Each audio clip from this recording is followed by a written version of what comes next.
Hello, everybody. Good afternoon. Happy Thursday. I'm back. It's been a few weeks since I have done a Thursday live stream. And so if you're here and watching, please do say hello in the chat. Let me know where you're watching from. Imagine that we have some Washington people who will join us today. So I've got some new breaking. I hate that. I feel like the word breaking is overused. Breaking and literally. And anyway, I do have some breaking news. It is new news this morning regarding your Washington State Attorney General and the continued resistance of Washington State and the whole left coast. Really, things are continuing to heat up even more. So we're going to go over that, and I've got an update on what's going on with Portland and the federalization of the troops and all that. So we're going to get into that today. We have a loaded video today, and I struggle with. I'm not a podcaster. I'm not an influencer. I'm not I just do this kind of when I feel like it. As you guys know, if you guys tune in for the Thursday live streams, you know that I am hit and miss because, quite frankly, sometimes I just don't feel like doing it. So good thing my livelihood doesn't depend on me being on video. Anyway, Maddie B, hey, it's good to see you again. Dale Davis, great to see you. I think Maddie's from Washington State as well. Anyway, I hope you guys are doing good. I've really been discouraged over the last few weeks. I think since Charlie's assassination on September 10th, there's really been so much weird stuff going on the right. You really have this division that's kind of shaking out between I don't even know if it's I don't even know how to describe what the division is. I think there's, on the one hand, I'm seeing it sort of politically. I'm also seeing it within Christians and regarding Israel. That seems to be a huge divide for people, and all of it just really makes me sad and discouraged. And I feel like people are very quick to unfriend people or block people or just cut off conversation with people. And unfortunately, I think social media makes that easy for us to do in this day and age. Whereas, I'm Gen X, I'm 50. So growing up for me, we didn't have social media. And so you had to actually talk to people, and you didn't know everybody's little random thoughts, right? Social media makes it really easy for us to just dump whatever's in our head out for the world to see. And I don't necessarily know if that's a good thing, but I think it's important for us to be able to have conversations about things that we don't agree with our friends. I don't expect anybody that I have relationships with to agree with me on everything. And that's kind of what makes life interesting and makes relationships interesting, because we don't have to get mad at each other because we don't agree on something. We don't have to not be friends with each other because we don't agree on something. I mean, my husband and I don't always agree on everything, but he comes around eventually. So that works for our marriage. Just kidding. But really it's been discouraging. It's been interesting. And just to hit on the Israel stuff for a minute, I don't want to go too deep into it today, but I actually had a long conversation with a pastor friend of mine in Washington State. I had texted him, I don't know, a couple of weeks ago, and was like, hey, could I have a conversation with you about Israel? Because I really felt like I trusted him to have the conversation with me. I just had some really, I guess, basic questions to ask, but I don't do foreign policy. That's not my wheelhouse. And I think I've always supported Israel. I think as a Christian, I support humans. I support the human race. I support all people. What does it mean to support Israel? And everything, we've seen so much in the wake of Charlie's death. about pro-Israel and anti-Israel, and some, what does that mean? What does pro-Israel mean? What does anti-Israel mean?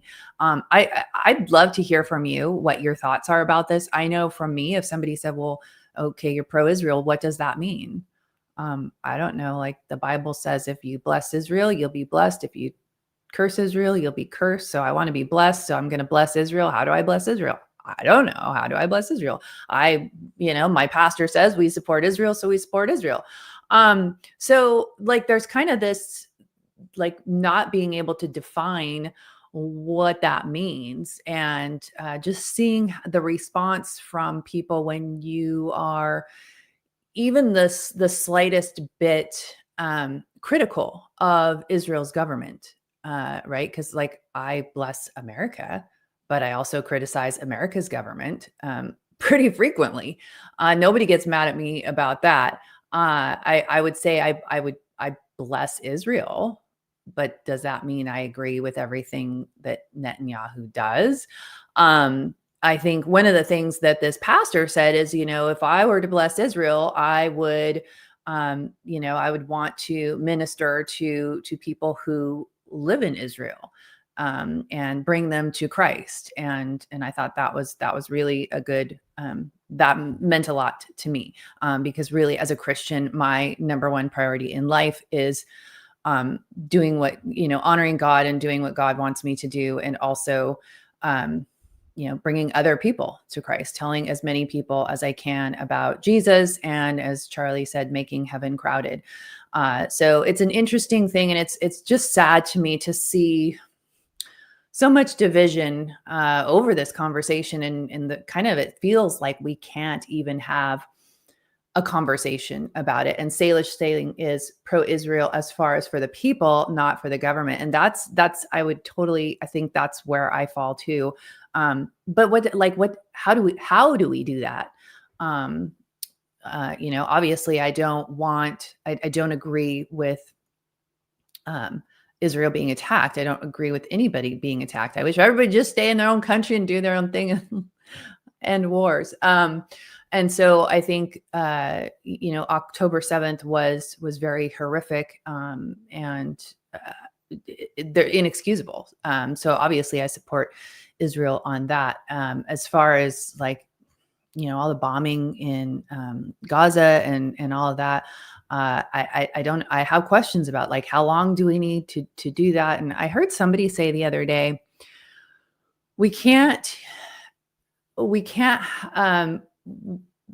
care, and I'm not picking the right word, but it was something along the lines of, we can't care about the children in Gaza because they're going to grow up to be terrorists.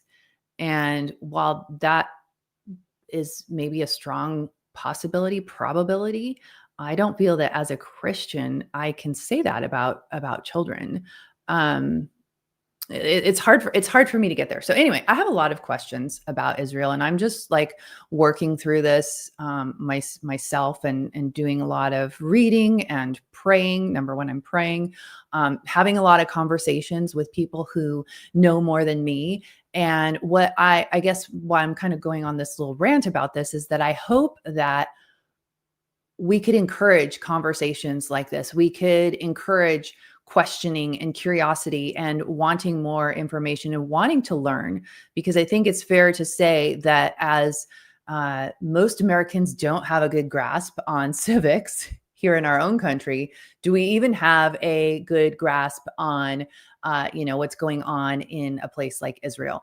So I hope that we can have more open conversations about that. So anyway, I just wanted to touch on that because that's something that's kind of been on my heart. We are going to actually talk a little bit about kind of the things we're going to talk about today are linked into Israel a bit. Hey, Corey Jett is here. We also have to deal with our Islam issue. Yes. Corey is running for, you can tell us in the comments and I'll put it up. If you leave your website, Corey, I will put that up on the screen. He's running for office here in Florida. They are buying up churches and converting them to mosques. Thankfully, Rep. Castle is at least filing the bill to ban Sharia law. Islam itself is unconstitutional at its very foundations. And interesting, along those lines, I saw a post on X a couple hours ago about a school here in Florida that's receiving government money through our school choice laws here in Florida. It's basically a Sharia indoctrination center. And this is one of the concerns with school choice, is that these taxpayer dollars go to these schools that have Islam, Sharia law, and a lot of things that are anti-American, maybe even like LGBTQ type of, schools just for, trans kids or whatever. Okay, Corey's website is under construction, but he is running for state rep in Florida's District 11. I believe that's up near Jacksonville. So he's up on the northeast side, if I remember correctly, Corey. Okay, so the first thing I want to dig into is yesterday, President Trump had a bunch of independent journalists into the White House to talk about Antifa. And you probably heard, I think it was September 25th, that he signed an executive order declaring Antifa a domestic terrorist organization, and they were going to start rooting out Antifa and figuring out, who's the funding, and cut off all the funding and all of that. And, a lot of people, including myself, I would say until recently, would say, oh, Soros-funded Antifa. Living in Seattle, being an activist in the Washington state legislature and Olympia, we saw especially on any of the bills that dealt with LGBTQ stuff, we would see the trans people, I call them Trantifa, that would come out and they would testify on bills. And when we did our protest in spring of 2023, they actually held a counter protest across the courtyard from where we did ours. And they get bussed in. They're very well organized. You would think that they are well funded, but it seems like they're not quite as well funded as I think probably most of us have assumed.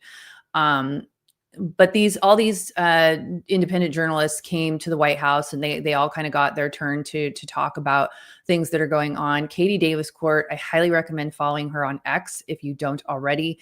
She's been doing work in Seattle and Portland for a very long time. She really understands the way Antifa works and kind of how they're all organized. Probably, I would say, better so than at least what we heard from any of the other journalists yesterday. And she's really been one of those people that, she's been there on the ground for so long. Some of these others kind of pop up on the scene when there's a story going on. And that's fine. I do like to see the local people who are embedded in this all the time to get more of a spotlight. And I know that there were some independent journalists who were in on this from the beginning. Honey Badger Mom on X has been doing a lot of work, and I was kind of disappointed not to see her at the White House yesterday.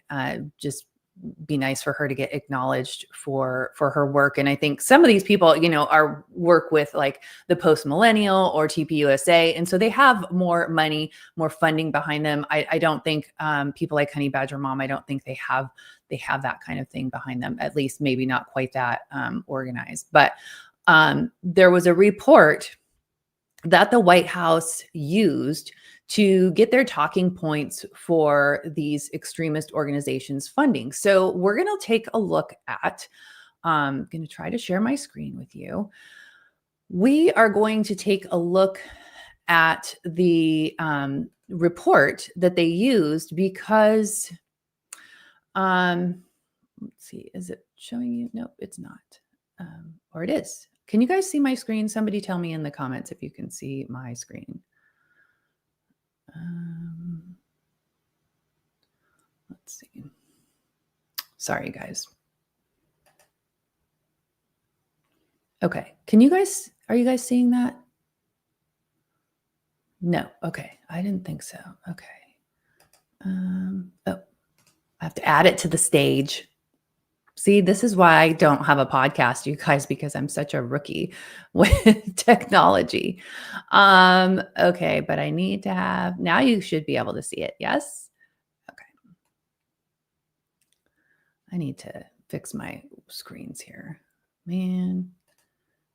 And we're going to put, there we go. Okay.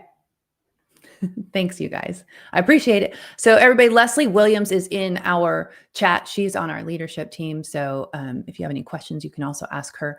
I'll try to catch you guys as I go here if you have questions. But here's the report. It is the $80 million Soros pipeline to extremism. This report, however, you would think that, using this for the Antifa thing, you would expect to see Antifa linking in here. There is nothing. And I went through, so there's a gal on X, her name is Dr. Carlin with a K, Dr. Carlin B. And she went through all of this last night. So I'm not going to spend a ton of time on it. If you go to her, X account, you can find the video from yesterday. She actually was live streaming during the press conference at the White House and giving her commentary, which was very colorful and quite humorous as well. And she would kick people off of her live stream that were annoying her and like making fun of conservatives and Fox News people. But this report, I ran it through Copilot, and because it's, as you can see, it's 72 pages. So I'm not going to go through the whole thing, but there's nothing in the report. There's one thing in the report that links to Antifa, and that is the legal association, the National Lawyers Guild, NLG, links to Antifa, and it is $25,000 from Soros is what was given to this National Lawyers Guild. And out of $80 million, 25,000. There were a couple of other organizations. I'm just going to kind of scroll through here to get to the organizations. Okay, so you have groups directly assisting domestic terrorism, and then it goes through like you've got Movement for Black Lives and Dream Defenders. The Movement for Black Lives is mentioned in all three phases of this report. I believe they're different from Black Lives Matter, or maybe Black Lives Matter reorged and now they're Movement for Black Lives, but they're in here and they get a lot of Soros funding. Mostly, here's what I thought was really interesting. Most of these groups are pro-Palestine groups. Most of these groups, all of these groups, every single group in the report is anti-Israel. And again, Antifa, there was, let me see, I'm reading my report. So Antifa is referenced only peripherally, mainly through domestic protest movements like Stop Cop City. Groups like Sunrise Movement and Ruckus Society are described in the report as Antifa linked, but there's no formal Antifa organizations or members that are named in this report. So an estimated total funding in this report that are tied to Antifa linked groups is around $2.4 million. So this report talks about $80 million of Soros funding. Only $2.4 million of that is potentially linked to Antifa. So who is the Trump administration going after? Are they going after these people? Because it doesn't sound like they're going after Antifa. So this is the report. And here's all of the organizations that are listed in the report. I can link this for you. I'll link it for you in the chat here in just a second. And they're not framed as anti-Israel, but you can see like being pro-Palestine, Jewish Voice for Peace, these types of groups. I think it's safe to say that they are anti-Israel.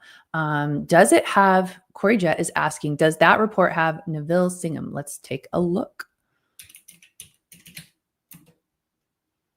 Did I spell it right? Oh, it's with an E.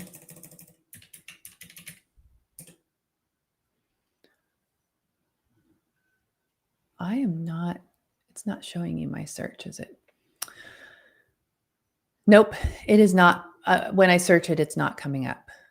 So I'm going to copy and paste this into the chat for you guys. And if you are watching this video on replay on YouTube, it'll be in the description of the video. So I wanted to show you guys that I felt like this was it kind of felt like Bindergate to me. And so Bindergate, is when they went to the White House. All those conservative influencers went to the White House. I want to say this was like back in April. And they came out with their Epstein binders, and there was really nothing in it. And it was kind of this whole PR campaign. I felt like what we saw yesterday was really a PR campaign to make people think that there's action being taken against Antifa. And I hope that there is.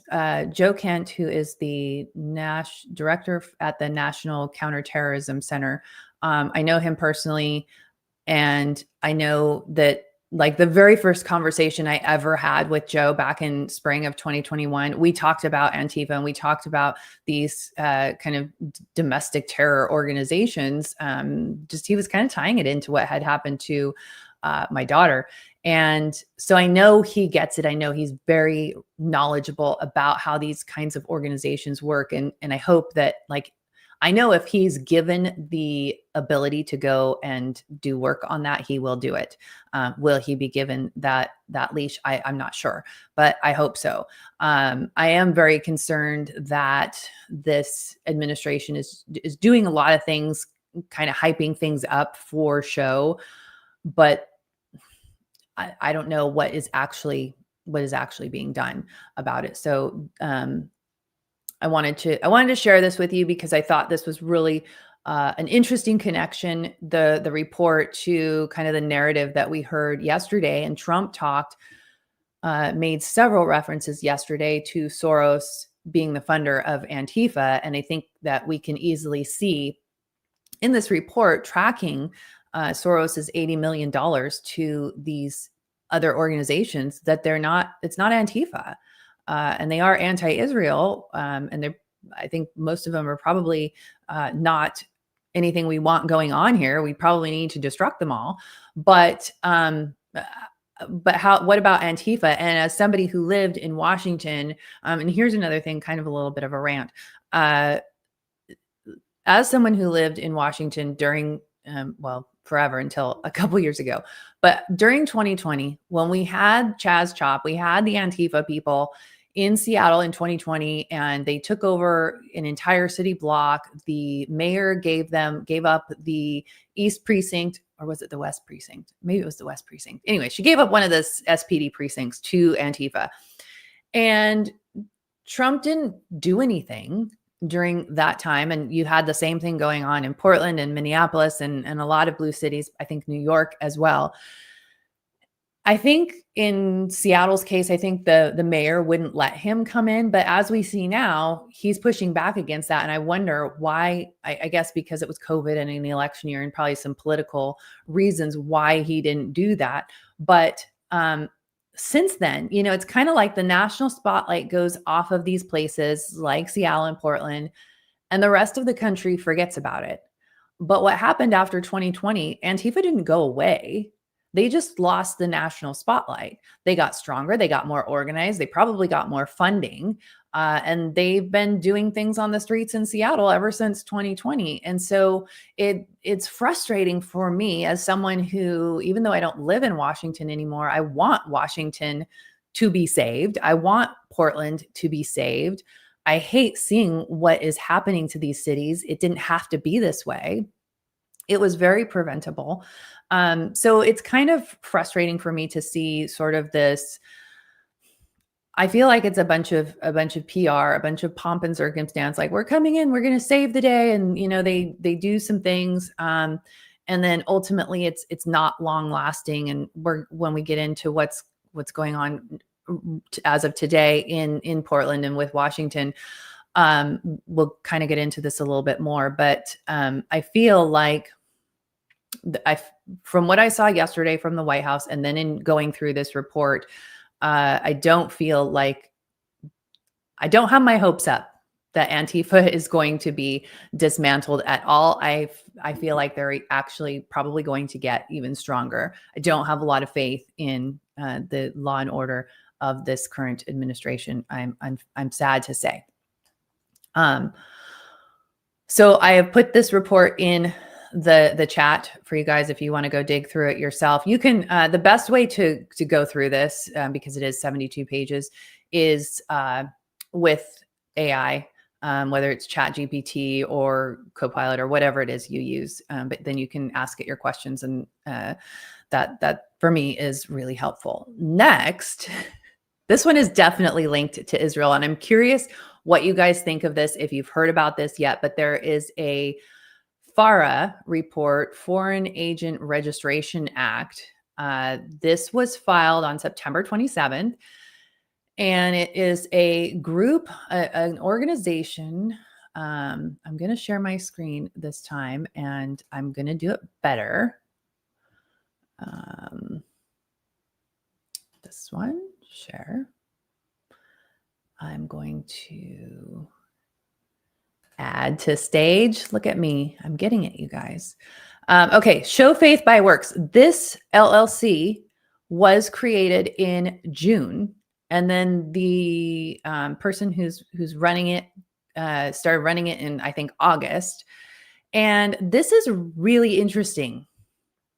This is a pro-Israel campaign to target churches and Christians and college campuses. And they're going to do this in a number of different ways. This is a like I forget what the dollars are on this. Let me see if I can find it. I thought I wrote some notes down about this. I didn't write down the dollar amount. But just want to kind of show you this. I'm on page 56 of an 86-page report. I'll also give you guys the link to this. There are like 24 pages of, let me see if I can go show you real quick. Okay. It's going to take a minute to load. Okay. These are all just names of churches. There's on one of the pages, it actually showed each church, what city it's in, and how many members it has. But there's dozens of pages that list these churches and how many members they have. And these are the churches that they're going to target. It's going to be Arizona, California, Nevada, and Denver, Colorado. And it's going to be pro-Israel messaging to these Christians. They're going to combat low American evangelical Christian approval of the nation of Israel. They're going to use biblical arguments to highlight the importance of Israel and the Jewish people to Christians, educate Christians on the historical importance of Israel and its significance in the region, increase awareness of Palestinian ties to Hamas and support for terrorism within evangelical populations, counter new and evolving pro-Palestinian messaging as the global narrative shifts. So their goals here, they're going to use a combination of personal and professional outreach to the Christian community combined with digital targeting and social media outreach to increase positive associations with the nation of Israel while linking the Palestinian population with extremist factions. Large-scale Christian outreach and education to individual Christians and to Christian leaders, impressive physical displays of pro-Israel educational materials, comprehensive digital targeting, and heavy geofencing of all Christian churches in select markets. Now, if you don't know geofencing, so they're going to like set up a perimeter around your church, right? And as soon as you enter the geofence, your device, your phone, is going to get tagged. And then they're going to start sending you advertisements, pro-Israel advertisements as part of their campaign. and you will get these advertisements for up to 30 days when you leave the geofenced area. Now, I don't know about you, but if my church was doing this, had the church geofenced and was getting my data and sending me ads, I would be pissed. I don't care if they're ads I agree with or not. I don't go to church so that they can collect my data and give it to some other, some organization and send me advertising, whether it's propaganda or not. But the messages that people will be getting either through their church or on campus, or the advertising will be pro-Israel messaging. So, like I said in the beginning, what does it mean to be pro-Israel? I like, that's the question that I want answered. What does that mean?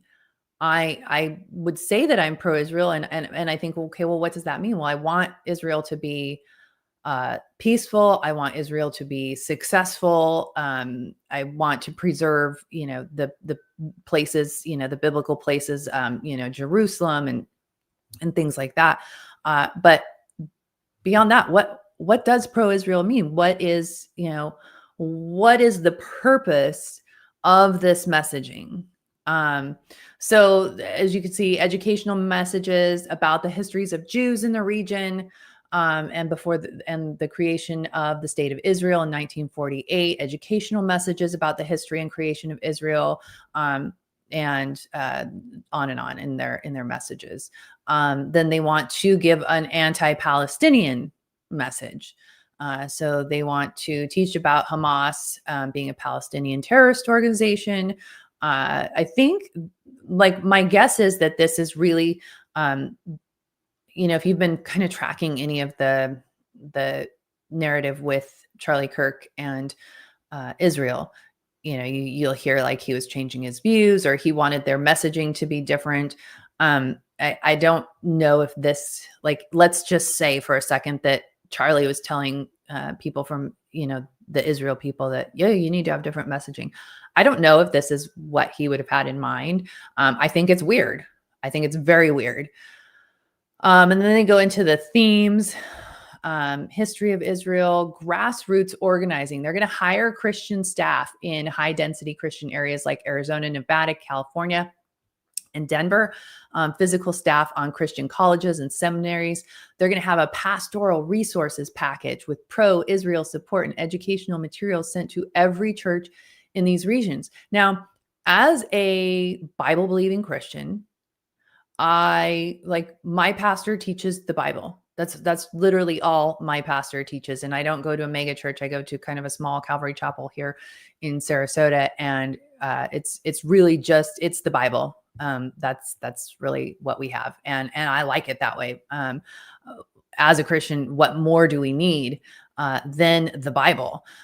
So I like, if my pastor was getting these resource packages and giving it to me, I just think this is really weird. And here you have the pastoral education and resources. They'll have a 3 to 5 minute video messages that they can share on Sunday at church. I don't like this. This is, I'd love to hear from other Christians what you think of this. But I like it. This really, my discernment says something is not right with this. And then, as I said, Christian colleges, and then they're going to do social media and podcast activities. Maybe you've seen going around over the last couple of weeks, Benjamin Netanyahu had like a roundtable with some pro-Israel influencers, and they're all going to be financially compensated, and they're going to be pushing a pro-Israel message out on social media, on X, on TikTok. He bragged that it was great that they've now got, TikTok has been sold to, I believe, somebody who is pro-Israel. And now we've got to get Elon on board. He even called, I think I put it I think the video is circulating widely. I think I've even posted the video as well. But he called people that don't support Israel are the woke Reich, which I found that very offensive. Anyway, so you're going to have these Christian social media influencers. Excuse me. But in regard to the pro-Israel social media influencers, they're getting paid $7,000 per post. Now, I'm not going to lie, that would be a nice little benefit. But I'm not willing to sell myself out for that. But I believe that if people are going to be posting on social media messages that they're being paid by a foreign government, I feel like they should have to disclose that in their post. And of course, then that would render their post a little pretty much useless. But that's my feeling. Digital support, again, the largest geofencing and Christian targeting campaign in U.S. history. They'll use digital targeting to redirect Christians to a website where pro-Israeli media can be found and forwarded. I don't know, guys. If this is in the Bible, tell me where it is. They're even going to have a 10/7 experience. They're going to have a mobile setup that they can take around to churches and colleges, and they can, give you the experience of 10/7. I don't know if that means that you're going to have to watch the horrors of that day. As an American, I see 9/11 on replay, and that's hard to watch. It's very difficult to watch people jumping out of buildings. I like, it's horrific. I don't know if this just seems like some weird psychological warfare kind of thing. They're going to do Christian events. SoCal Harvest is Greg Laurie's event. He runs Harvest Church in Southern California. He does a huge event every year.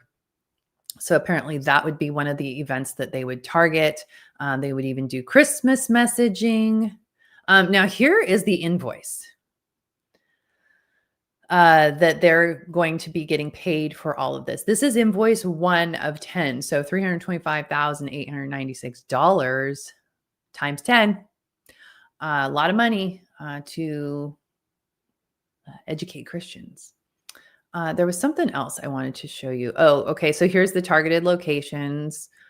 Southern California is where their headquarters for this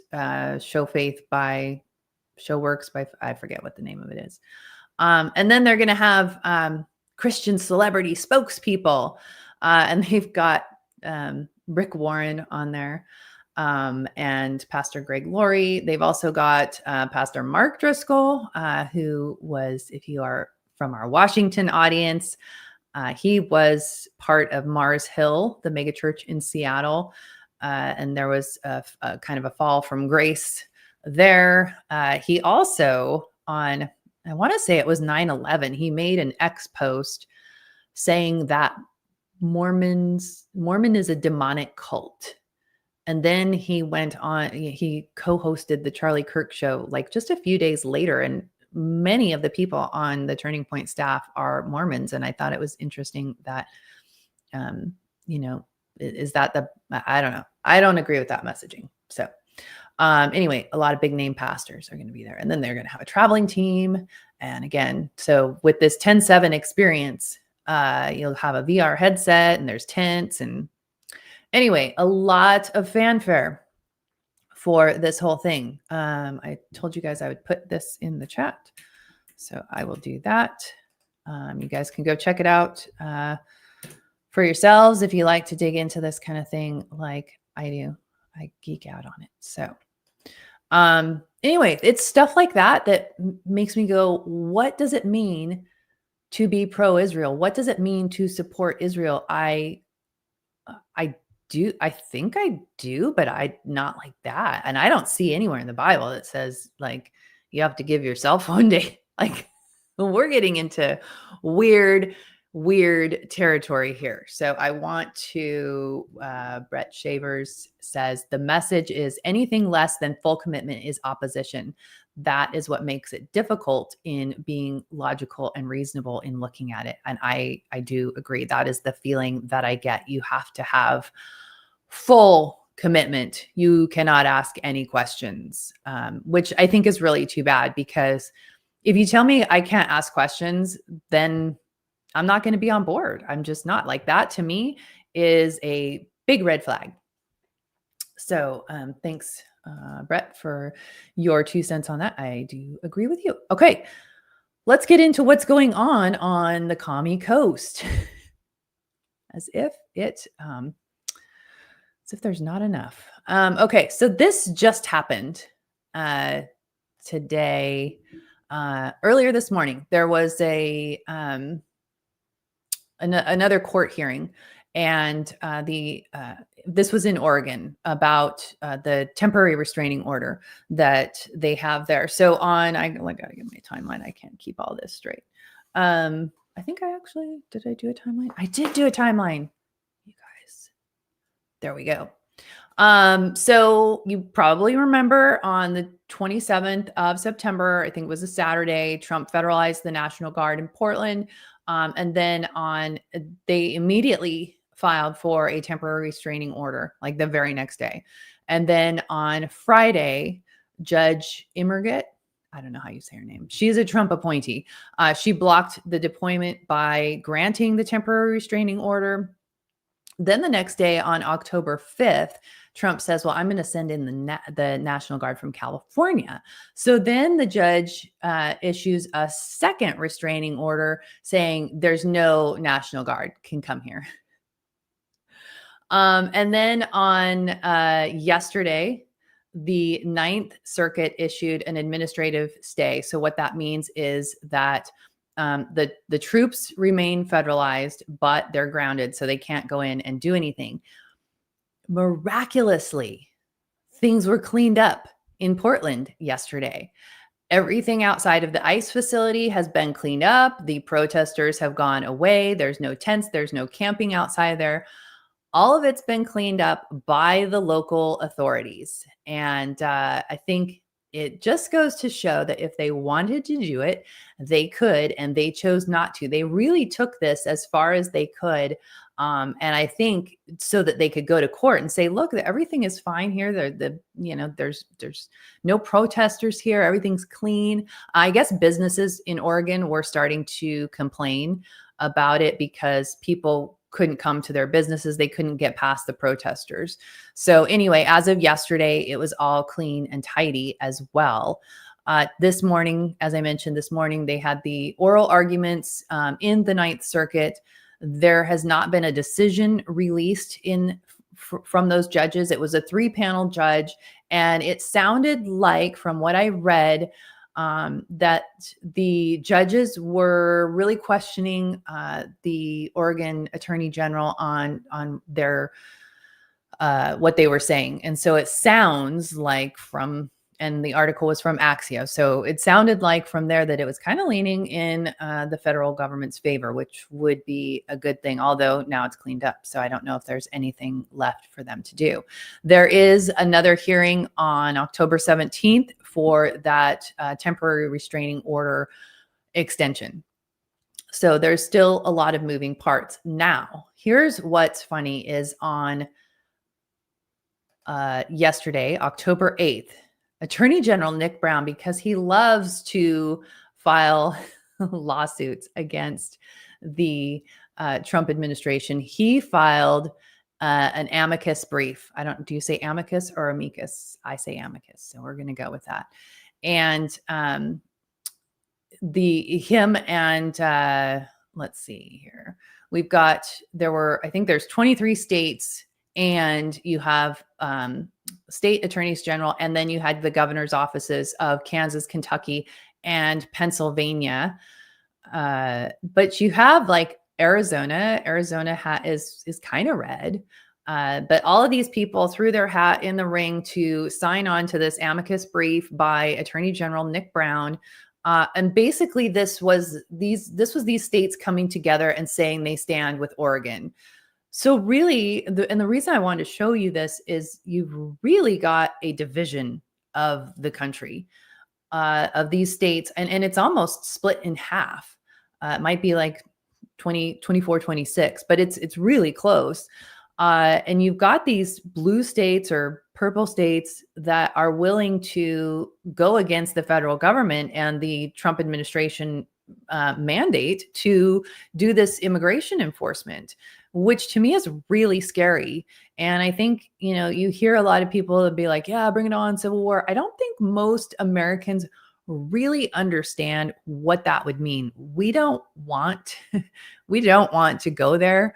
We really would prefer if these states would cooperate and there could be a little bit more, a little less conflict and resistance by these states. But one of the things that we watched with Washington State during the legislative session was with this, and even before Jay Inslee left office, he said, I think it was like January 11th or January 14th, but he said, we're going to do everything we can to resist the Trump administration. That he said that before he left office. And even Bob Ferguson, before he took office from November and December, he was already coming up with strategies and a game plan for how they were going to resist the Trump administration. So this has really been their position from before even Ferguson took office, and Brown for that matter. So legislatively, we saw them pass House Bill 1321, which codifies limits on federalized militia activity. And we knew when they dropped that bill, I want to say it was like end of January that they dropped that bill. And it had an emergency order, which means it took effect as soon as Ferguson signed it, which I think was like April 21st. And you knew when they dropped that bill, like they're to me, it was almost like they're egging them on. They know that they're going to do something that's really going to resist the Trump administration. And this was at the beginning of Trump's, that Trump took office. So, and then from an executive position, Governor Ferguson and the mayor did this yesterday, but Governor Ferguson has even set up like a sub cabinet to resist the Trump administration and to protect illegal immigrants in Washington State with the Keep Washington Working Act, which was passed in 2019. One of the things that the Democrats in executive offices in Washington like to say is the bipartisan Keep Washington Working Act. And anytime a Republican crosses over and to vote for a Democrat policy, even if it's just one Republican, they get to call it bipartisan. And in this case, with the Keep Washington Working Act in 2019 was passed with 3 Republicans voting for it. You had then House Minority Leader J.T. Wilcox, the current Minority Leader Drew Stokesbury, and also Alex Ibarra, who is from Eastern Washington and lives, he represents probably a agricultural community, which probably has a high immigrant population, which is probably why he voted that way. And I think, if I recall correctly, I heard sort of through the grapevine that that the other 2 voted for this bill to give cover to Ibarra. I don't think that's an excuse, but I guess it's something that they do, which unfortunately is part of the reason that Washington is in the state that it's in. You don't really have people that are willing to hold the line because, God forbid, they might lose their seat. I would rather you lose your seat holding the line than keep moving to the left. And then, of course, from a judicial standpoint, Attorney General Nick Brown he's leading several multi-state lawsuits. I can't even keep track. But specifically on this, I think the amicus brief is in addition to a lawsuit that he has against the Trump administration. So this was yet another move by Washington State to I kind of get on their hind legs with the Trump administration. I haven't heard anything about them going to Washington. I haven't actually seen much about what's going on in Seattle, like on the ground lately with Antifa. So I haven't seen anything like that. You'd see Katie Davis Court and Jonathan Cho, you'd see them on the ground there. And I haven't seen that. So I think it must be pretty quiet in Seattle. If you are watching right now live and you are in Seattle, let me know. If I'm wrong about that, I'd love to hear from people on the ground. But here's what's interesting about this. You have Washington State, specifically in a number of different areas where they are sort of building this blue state firewall, right? So you have that with the immigration stuff and the federalized law enforcement, really, where they've got this firewall that they're building. You've also got that in public health with the West Coast Health Alliance, and Washington State passed House Bill 1531, which gives the state really unprecedented authority over local jurisdictions when it comes to public health matters. So whether that's vaccine or masks or whatever the guidelines are going to be, the state is really the ultimate authority on that.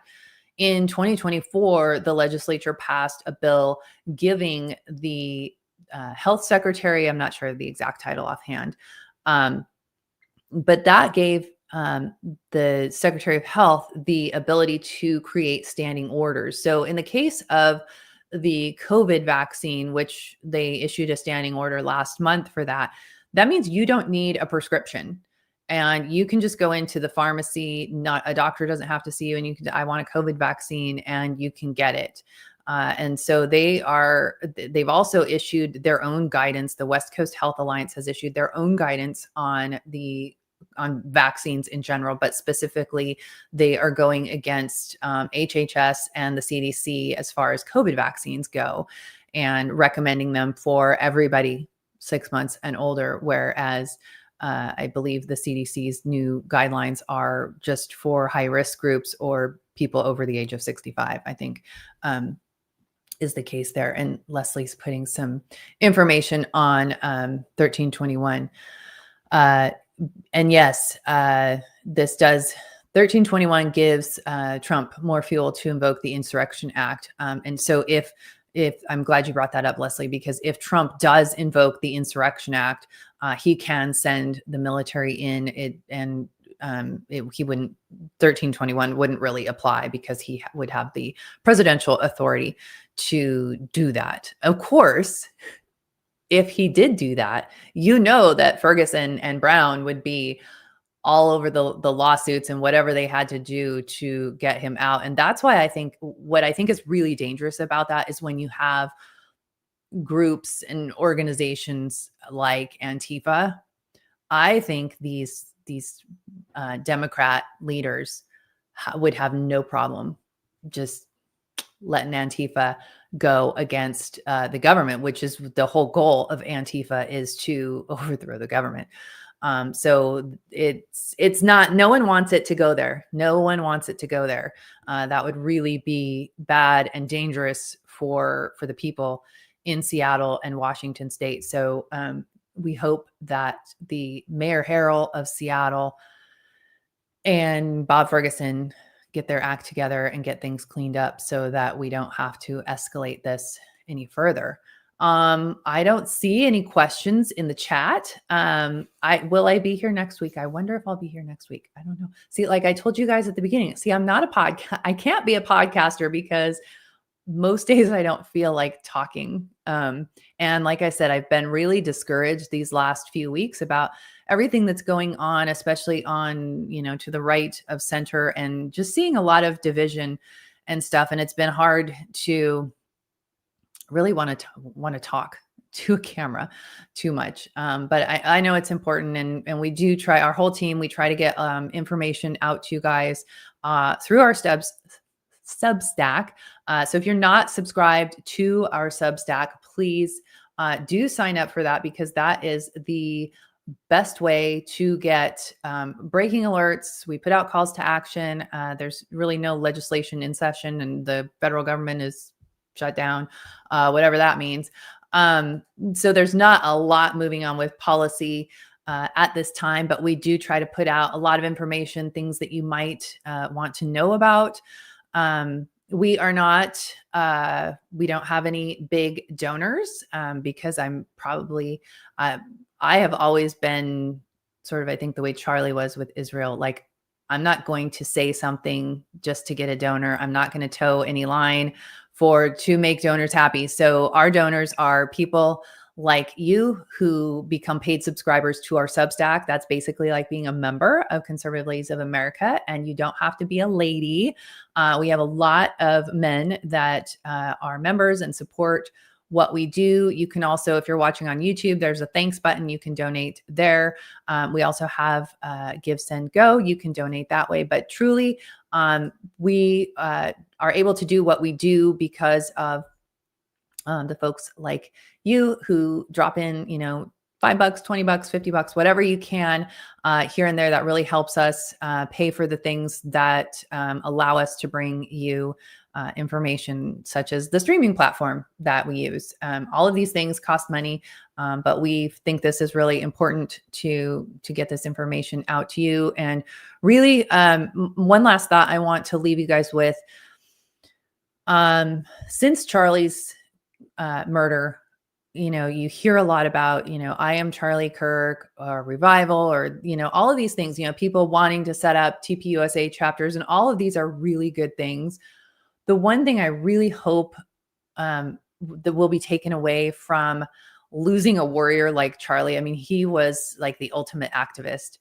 We need people to engage in this fight. We need people to go to school board meetings, to go to city council meetings, county council meetings, whatever you feel called to do, wherever you feel like you could give some of yourself to the cause, because the left is already there. And if you've been watching me for any length of time, you probably heard me say when I got to Florida 3 weeks after we got here, I went to a school board meeting because they were putting in mental health into the school district where I live. I don't have students in school here anymore, but I was passionate enough about this. I went to that school board meeting and the room was full of leftists. This is a conservative county in Florida.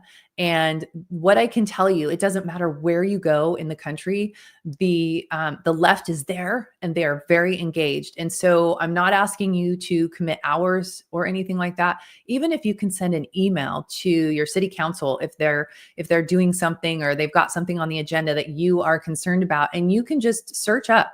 Let's say you live in Mill Creek, Washington. So search up Mill Creek City Council agenda. And it will take you exactly to the Mill Creek City Council page. You can look at the agenda for the next meeting. You can see what they're talking about. And then you can email your thoughts, your position on something. Maybe they're looking at a new tax that you don't want. They need citizen input. And I guarantee you they're getting citizen input from the left. And so we've got to rise up. We've got to be willing to put some skin in the game, or the left is going to manage to take over this entire country. They're not happy just being on the commie coast or in these blue states. They are actively working to get entrenched in every inch of this country. And so it's time for us to step up. And so if you were touched by Charlie's work, I hope that you will be inspired to do some small part in keeping America free and upholding our Constitution. I think we owe it to the next generations to do at least that much. So thanks so much for joining me. Please do share this with other people that you would think would be interested in the stuff that I covered today. Hopefully I'll be back next week, but we will see. You can always subscribe to us on YouTube. Our channel is at Conservative Ladies. You can also find me on X, Julie C. Barrett. I look forward to seeing you next time. Have a great weekend, you guys.